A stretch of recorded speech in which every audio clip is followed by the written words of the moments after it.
গোপন খবরের ভিত্তিতে অভিযানে নেমে সাফল্য পেল করিমগঞ্জের কালীগঞ্জ পুলিশ। এতে সর্বনাশা ড্রাগস সহ ধরা পড়ল এক যুবক, পাশাপাশি আটক করা হয় একটি বিলাসী বাহনও।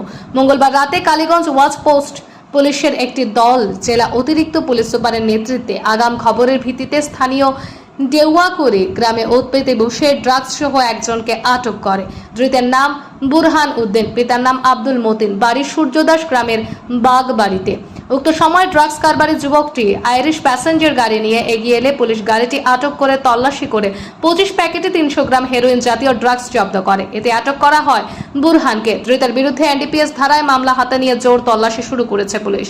কদমতলা থেকে ভানুচন্দ্রের রিপোর্ট, নিউজ ডিটিভি বাংলা।